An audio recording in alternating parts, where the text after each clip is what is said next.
on this 29th day of Cheshvan to Online Jewish Yoga Studio with Institute for Jewish Spirituality. I'm Cantor Lizzie Shammash. I'm happy to greet you. Today our main prop is going to be a blanket. So grab a blanket that you can roll up. I'll show you in a moment. And the rest is yogi's choice. We'll be doing a little bit of standing work, a little bit of work on the floor. So our practice is to warm up for about 5 minutes, and then I'll share a little bit of Torah, and then we'll continue till quarter of the hour with our practice, including Shavasana, including a quiet, restful period to seal our practice.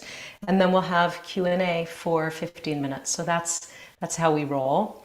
As you're getting things together, no major announcements from the Institute today. Hopefully you've checked out Torah study for this season. It's still open, of course, 2 tracks of Torah study.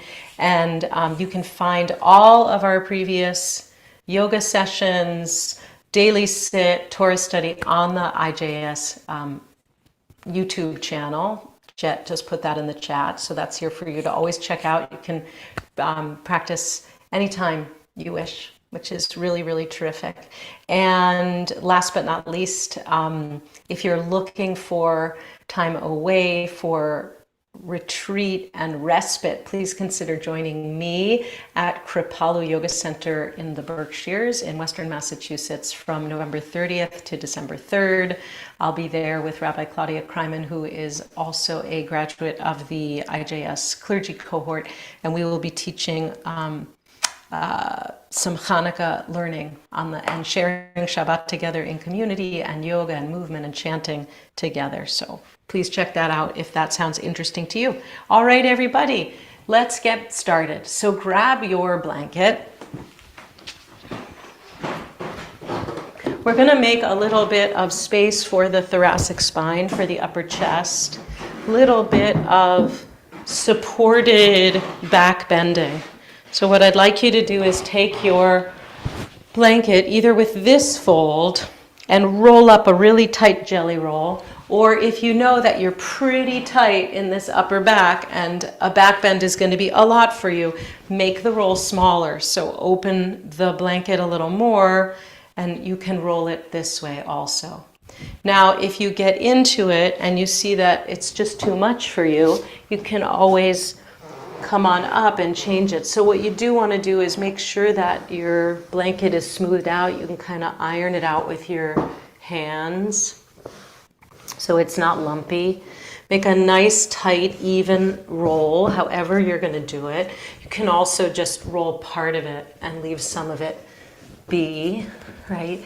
Put it about at the top third of your mat.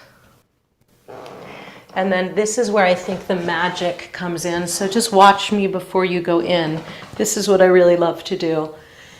Take it so that the tops of your shoulders are right on the blanket, and then hook your elbows around the blanket, and then draw the flesh of your back body down the back as you're sort of pulling it down as you roll toward the head side of the mat.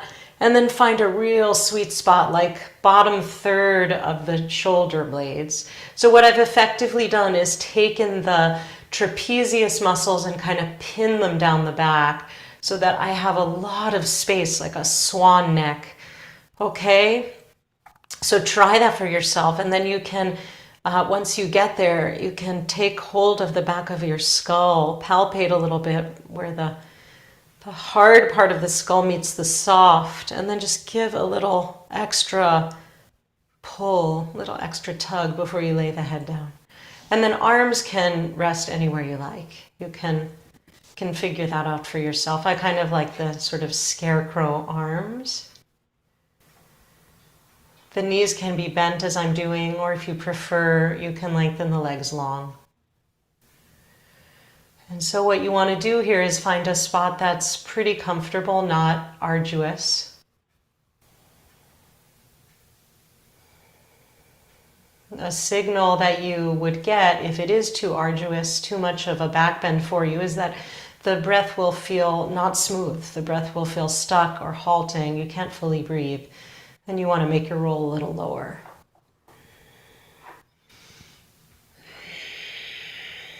And so once you're here, allow the parts of the body that are in contact with the floor to really, really be received by the floor, to really release, relax, surrender. Feet, hips, the part of the back that's in contact with the blanket, the back of the head, and the backs of the hands and forearms.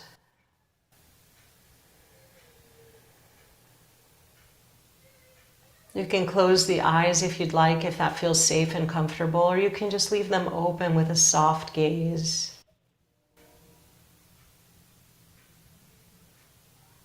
Good, and as you sink into this, we're looking for some expanse in the front of the rib cage, the bottom lower ribs.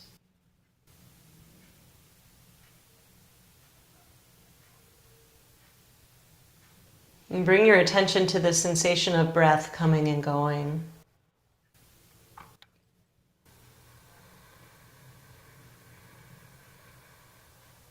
See if you can let it be smooth, easy, not labored.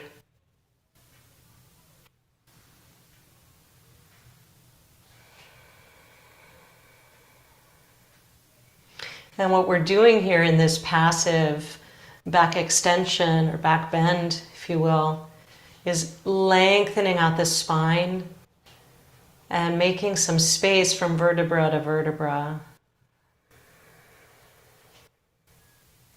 It's a little bit of self-chiropractic of just opening up, lengthening the spine, making some more space for the discs. And this, especially this area right here between the shoulder blades, that whole area of the thoracic spine can get very bunched up, very tight. Muscles can grab a lot. So this is a wonderful corrective, a wonderful antidote.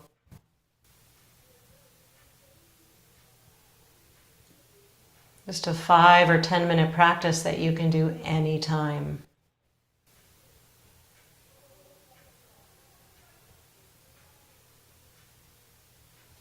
So feel a little bit what's stuck and what's open. Just notice, feel into it, and see if you can notice without any judgment about that. Just taking stock. What's going on here in the body today?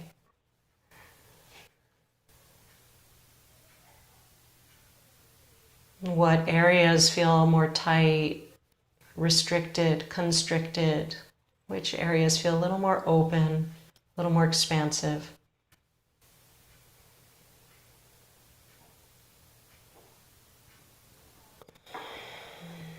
Just receiving this back bending.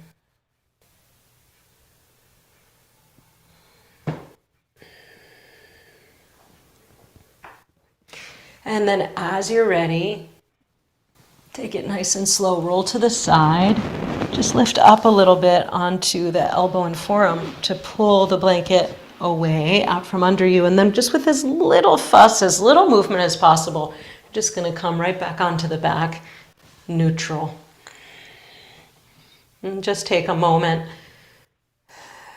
to let the back body again surrender to the floor. Neutral spine. You can rock the head a little bit side to side, looking over one shoulder, looking over the other shoulder, with the least amount of effort.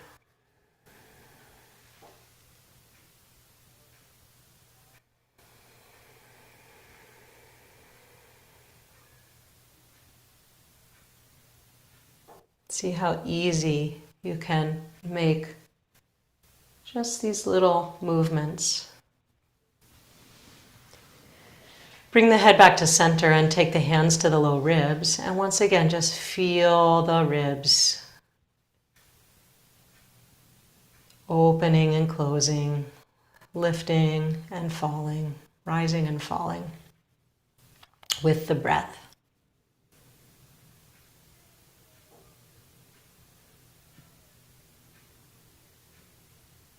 Bring your attention to the throat and the jaw and the brow. See if you can contact some ease. And you can stay here if you wish for the next few minutes as I share some words, or if you'd like, you can come up to a comfortable seat. Just focus on whatever you need, wherever you need to be, and that's right now and also throughout class. It's really for you, so anything that I suggest is merely that, suggestion, not edict. So I want to share a little bit on our Torah portion this week, Parshat Toldot. As I said, today is the 29th day of Cheshvan, and tonight and tomorrow are already Rosh Chodesh Kislev, the new month, the month that will be Hanukkah later in the month. So here we are in Parshat Toldot. It's a big one. It's really the whole story of Isaac and Rebekah, the birth of Jacob and Esau, Jacob stealing the birthright from Esau, right, over a bowl of lentil stew.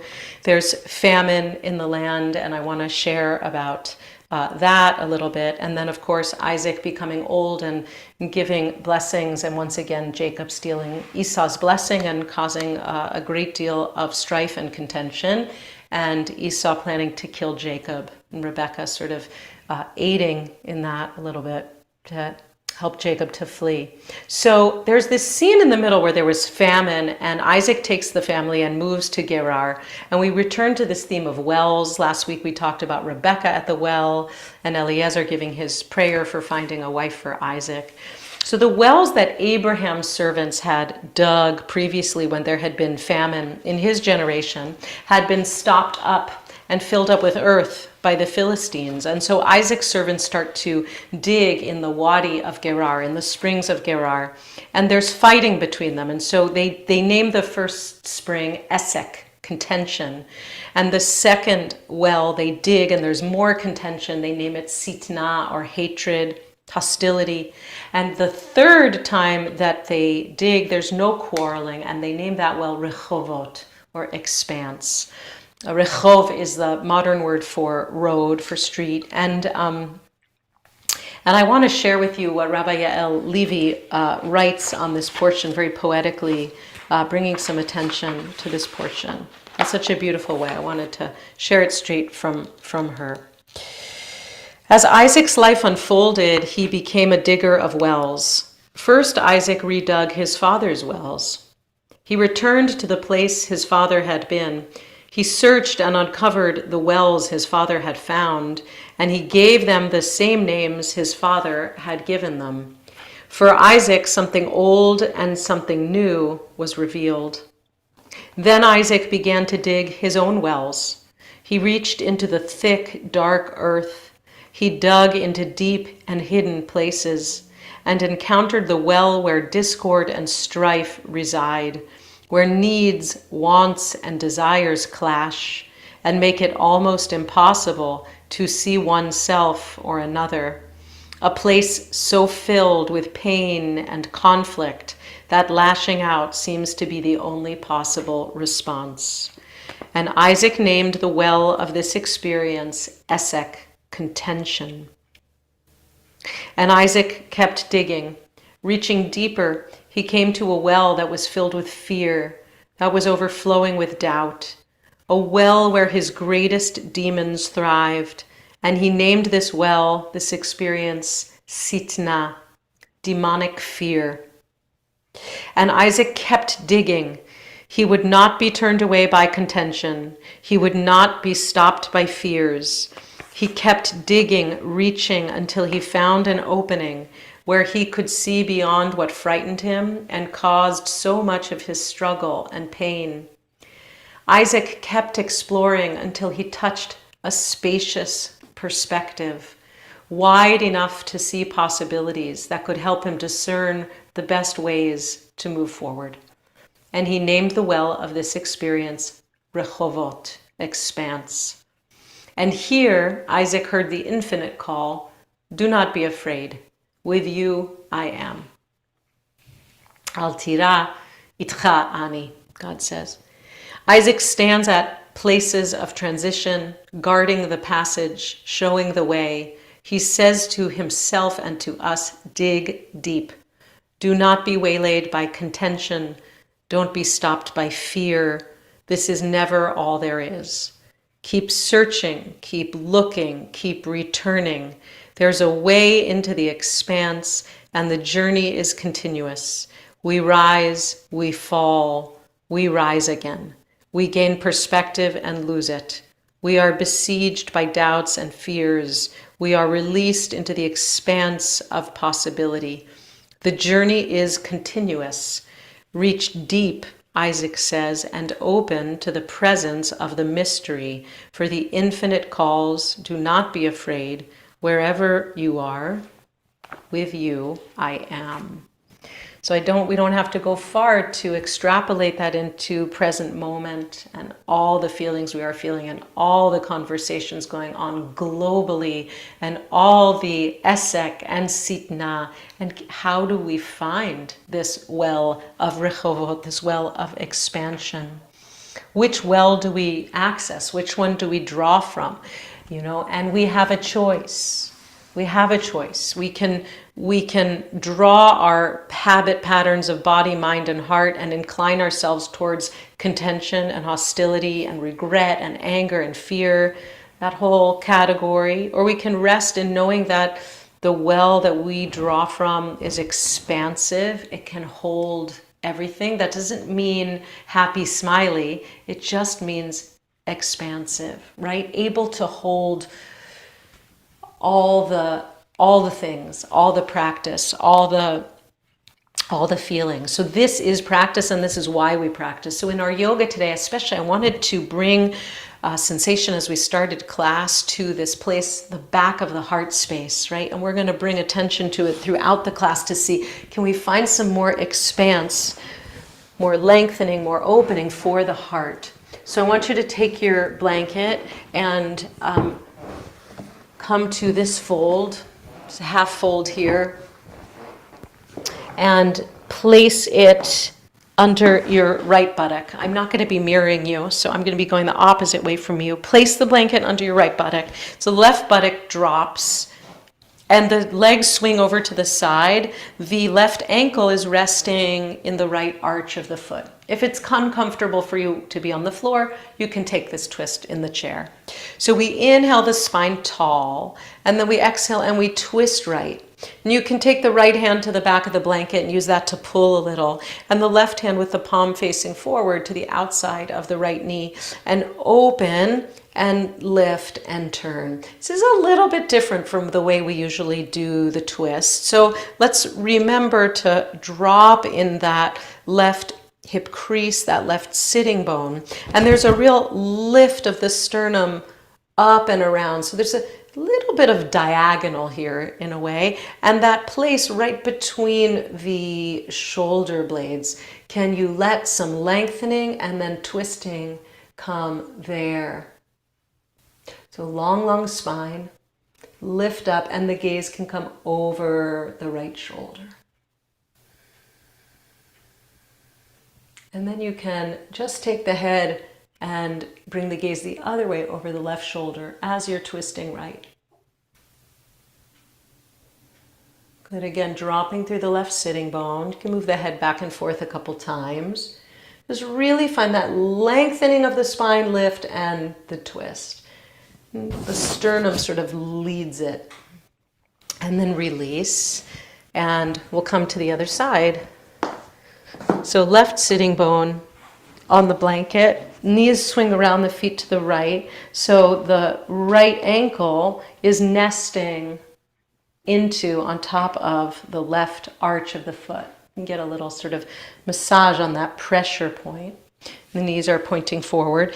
And the right sitting bone is off the blanket and drops a little bit.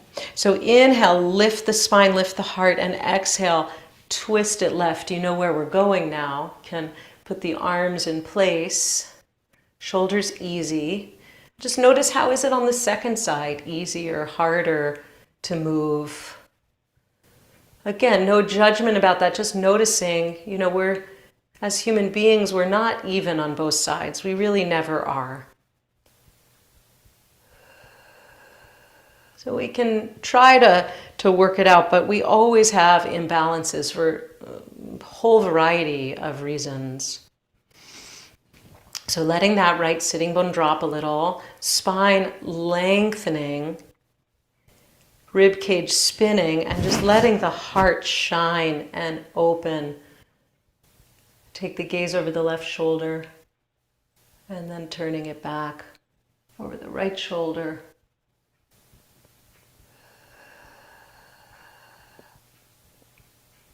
And then coming back to center as you're ready. So a little new sense of opening for the rib cage. Now we're going to take a low lunge. You can unfold the blanket again and use it as cushion for the knee if you'd like. We're going to take the right foot forward. The left knee is back. Just make sure you're not on that kneecap directly and allow the hips to just sink. If this isn't a comfortable place for you to do it, then you can hold a wall or the chair or stand freely and take hold of the left ankle and do it here standing, or just let the foot rest on a chair. Also good. So lots of options for that one. Let the hips sink if you're here on the floor. You can let the torso just drape over that right thigh. Can move it a little forward and back, side to side. Mainly we want to bring up some sensation for the left thigh, for the quadriceps, and the hip flexor. Good, and then if you'd like, we're going to add a twist. So let's do it from this place. Lengthen the spine. Take the hands to the right thigh. Extend through the left fingertips, the left arm. From this length, start to bring up the twist, and maybe we come to prayer, hand outside the knee. Right? Perhaps we come to here. If you prefer something like this, right? But I'm taking it from the length here to avoid any crunching in the low back in this moment. Just really to find the length of the spine, and then can you feel that twist in that wonderful spot between the shoulder blades. So a little bit of, as if you could just breathe some air right between the shoulder blades and open them. Rechovot, finding some sense of expanse. And then release, come on back, and we'll take the whole thing to the other side. And, Rechovot here, it's an intention, it's a kavanah here for our practice today. But of course, we also can encounter esek, contention, right? It's what we're working with all the time as we're trying to open the body. And we can encounter sitna, self-hatred, as we encounter our body and maybe don't talk to ourselves or treat ourselves with so much care, so much chesed, as we talked about chesed last week, right? So we can encounter esek sitna, but can we work on transforming to the best of our ability in this moment toward rechovot, toward expansiveness? So here we are, we're working a little through the hips, quad, hip flexor. Extend that right arm long, yeah? Find tailbone to crown, long spine, and then take that twist to the left. And maybe it's prayer, the hands. Just find your expression of twist.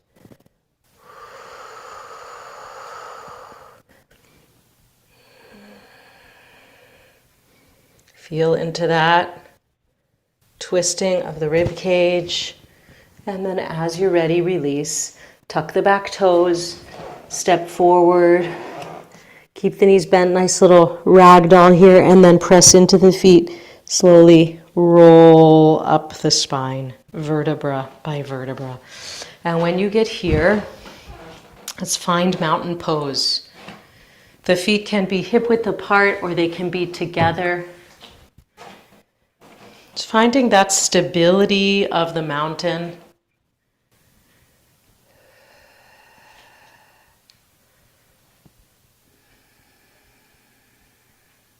Be here and breathe.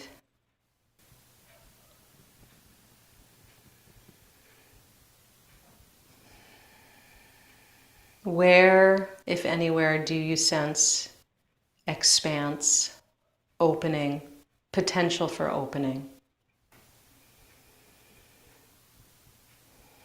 And then we're going to take the arms up overhead.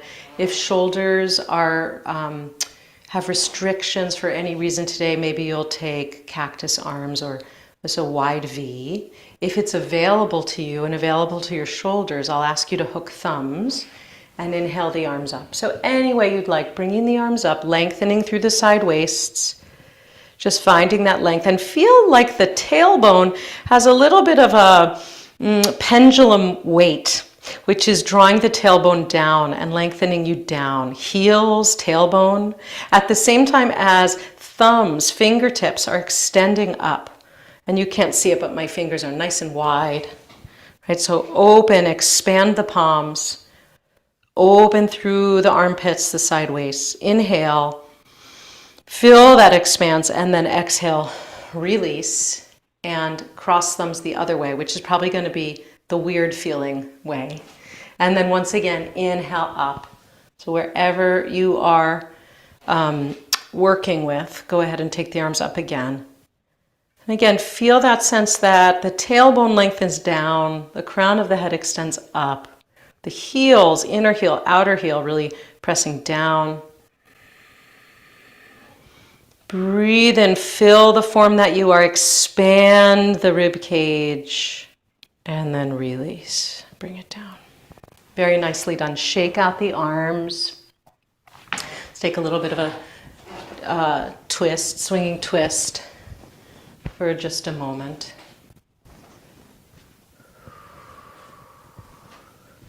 Good. Okay. And now we're going to take a chest opener plus a forward fold to start to get some opening here through the upper chest. So if you can clasp hands, then go for that. No problem if you can't. Just take the hands like you're slipping them into your jeans pockets and draw the elbows back. We just want to get some opening. Or you can grab a strap if you have that handy. Okay, so with the feet nice and wide apart, a little wider than hip width, we're gonna either clasp hands or send the elbows toward each other.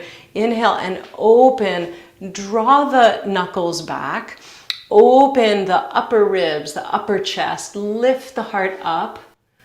Good. Depending on how it is for your neck, you can kind of keep the neck a little bit, the chin a little bit tucked, or you can extend and open through the throat and the back of the neck. So be mindful with the cervical spine. Inhale here, lift up as you press the feet down. And then as you exhale, we're gonna fold at the hip crease and fold over to whatever extent you wish. Let the head be heavy. The spine will round a little bit. That's fine, you can keep it here. Or if you prefer an extended spine, you can lengthen and be here. So see what's right for you. And then press into the feet, inhale, let the knuckles bring you back up, lift the heart, squeeze those shoulder blades together. Savor that last bit of opening. And then release, shake it out. We're going to come down to the floor and apply some of these same principles, right? This opening of the thoracic spine. We're going to apply some of these same principles of seeking that well of Rehovot in the prone plane. So if you'd like, you can bring the blanket to the floor and put the hips onto the blanket if that's comfortable for you. We're just going to start for a moment by stacking the hands and rest the head. Just take a pause. Feel the breath coming and going.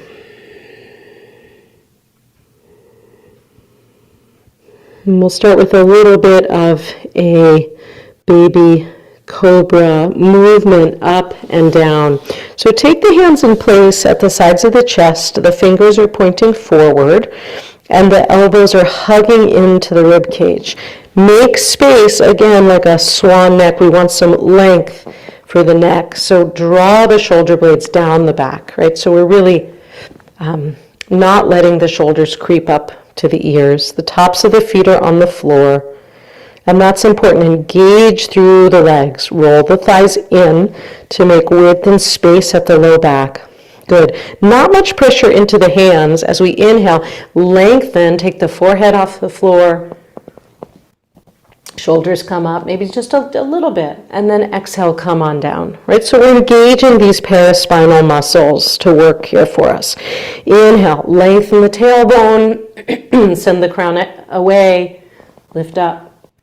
And exhale, lower. 2 more times like this. Inhale, lengthen, come up. Exhale, lower down. And last time, inhale. And exhale. Good. Now we're going to come up into a Sphinx pose. Okay, so walk the palms a little bit forward. We're going to inhale and press up. So if you want to just be quite low, the elbows then are quite forward here like this. And if you want to walk it up a little bit higher, you're going to walk the elbows in toward you so that elbows are under shoulders, very wide across the collarbones. Find that expanse. Find that well of rechovot across the chest as we open. And let the shoulder blades really hug the back to draw forward. Good. Let the neck be part of the rest of the spine. So it's just one curve the whole way through here.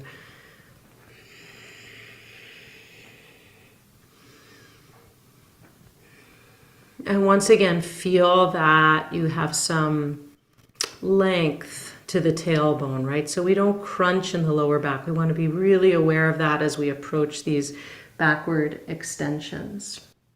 Good. And then as you're ready from here, you can lower down.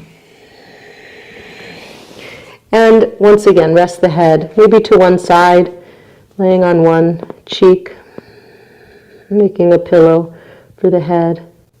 If that's not comfortable, just with the forehead straight down. And breathe here. And while we're here, we'll do a little bit of very slow flutter kick. So point the toes and bend one knee at a time, like really, really slowly. Little flutter kick move.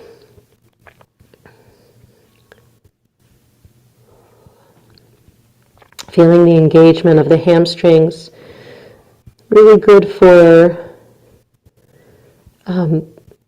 bringing some awareness to tendons and ligaments around the knee. Really good movement for the knee, just keeping health here. And then lay that down, bring the forehead back to center. We're going to come into more of a cobra pose. So you'll see what you need here. Feet just a few inches apart. Toes evenly extended, tops of the feet active. Draw the navel toward the spine, and inhale, begin to come up from a long spine and a lengthening. Begin to curve up. And then you can start to press a little bit into the palms and see where you want to come. Right, so most traditional is to keep the hands really right here, mid-chest. But sometimes I like to take them forward, even towards the front of the mat, and even turn the fingertips out can be nice. Draw the elbows in toward each other and push away. So find your way into an expression of cobra pose that works for you. And it may be, it might be Sphinx pose again, or just baby cobra again. Investigate this for yourself. So most of all, can we find this sense of rechovot, of expanse through the spine, through the rib cage?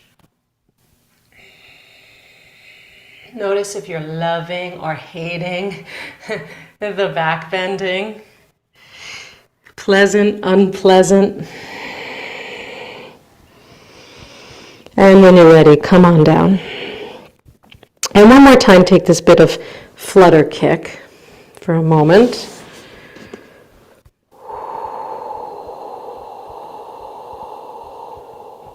And then bend both knees and just take the feet in a circle. So you're painting a circle on the ceiling with your toes. And then take the circle the other direction.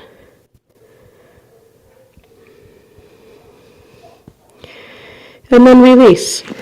We're going to build to bow pose, and I'm going to ask you again to just take this as fits for your body. You can stop and repeat any of the actions as we go on if you don't want to be working into a full bow. The first thing we're going to do is come back to the quads and get a little stretch here. So taking the right hand to the top of the right foot or to the ankle. Nothing to do in the upper body, just pull the heel toward the buttocks and see that the knee doesn't splay. The knee stays in line with the hip, okay? So just drawing heel toward buttock.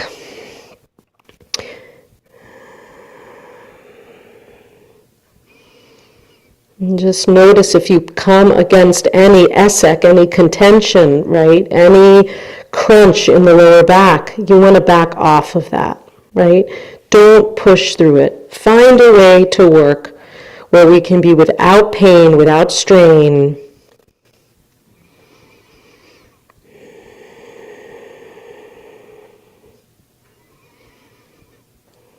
And just opening a little bit through the thigh. You can even give the sole of your right foot a little bit of a massage with your thumb.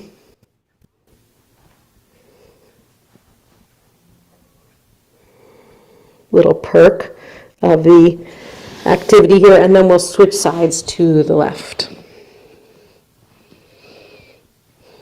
So heel toward the buttock, just drawing it in with ease, with ease.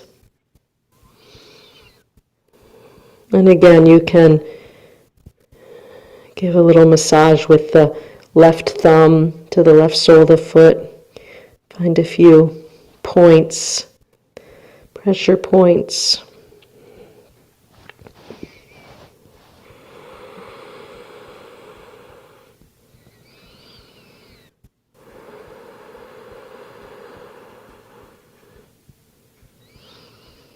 And same as before, if it's not comfortable to be doing this on the floor, you can do it standing, holding the foot, or just letting the lower leg rest on a chair behind you.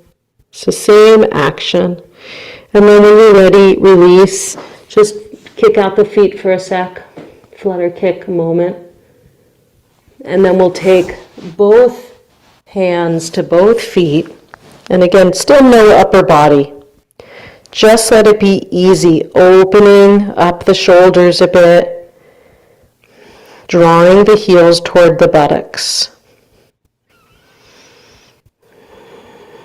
Hands can grab on the tops of the feet or the outsides of the ankle, or if you want to come to the inside of the ankle and open there, you can. That's a little more for the shoulder, right? So, few choices. Forehead is on the ground at this point. Good, and now we'll start to work into bow pose. So make sure, again, that you have ease in the low back.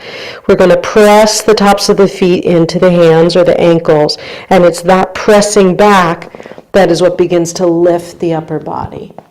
Yeah, so you could just practice that a couple times, pressing the feet to the hands and starting to lift up.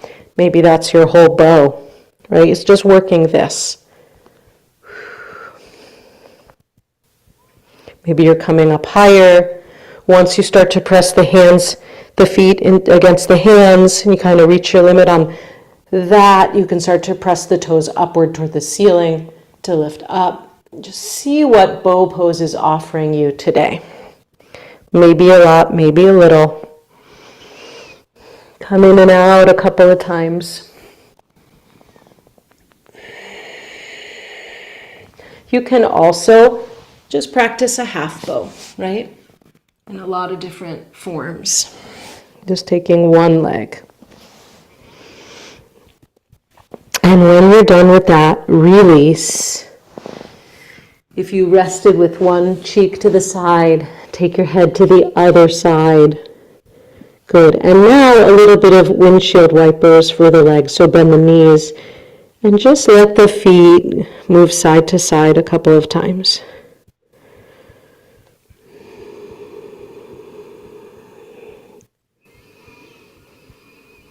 Okay, and then from here we're just looking for some counter stretch. Just something to neutralize the low back. So it might be flip over onto your back and hug the knees toward your chest. It might be come to a child pose or a puppy pose with an extended spine. You decide.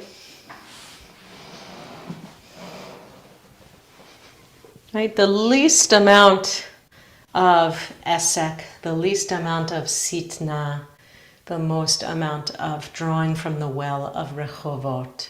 Just find what your body needs to counter the backward extensions.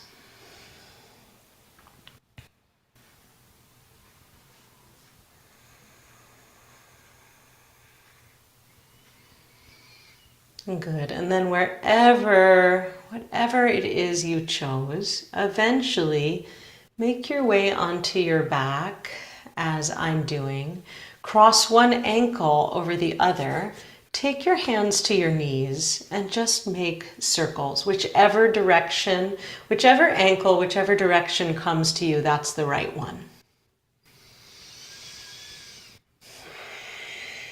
And let the effort be in your hands more than it is in your knees and the movement of your legs. Let your arms do the work to guide your knees.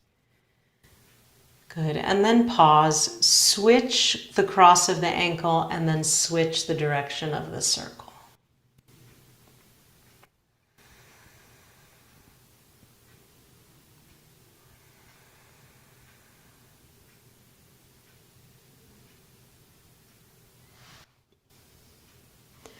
Wonderful. And then yogi's choice. You can hug the knees into the chest.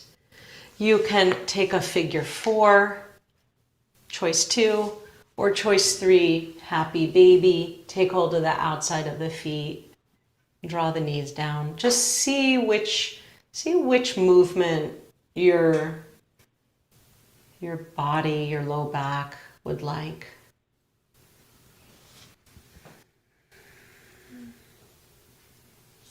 And then when you're ready, come to stillness.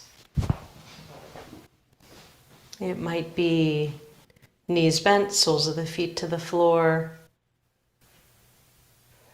It might be more traditional shavasana, legs extended. You might want to take that blanket and that jelly roll and roll it up and place it under the knees or under the thighs. I'll show you what that looks, just taking the roll. And placing it, could be under the knees, it could be, I like it sometimes a little further up the thigh, almost to the root of the thigh. It's a really nice release for the low back. Just see what's going to work for you. Just a couple minutes of quiet.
And as you're ready, hug the knees back to the chest. Make your way onto one side. Take your time to roll up to a comfortable seat.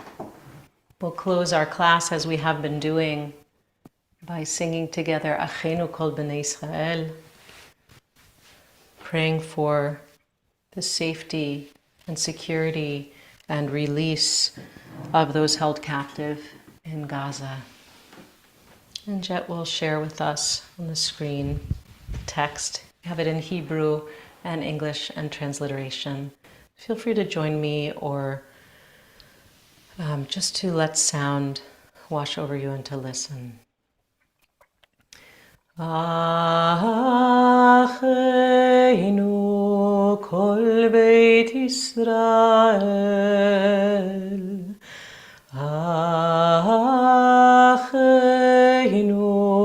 kol beit Yisrael, Hanetunim betzara, betzara uvashivya, Haomdim ben bayam uven bayabasha.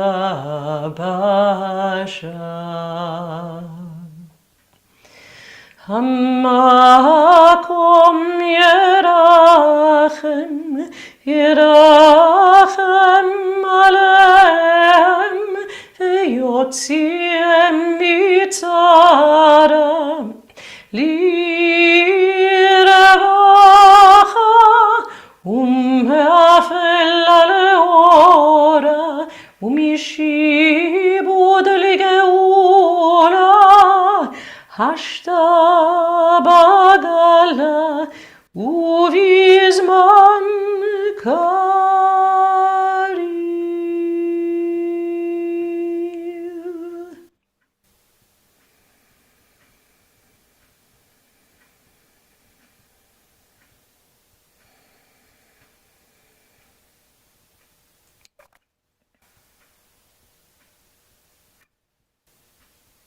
I'm just taking a hand to the heart as we seal our own practice.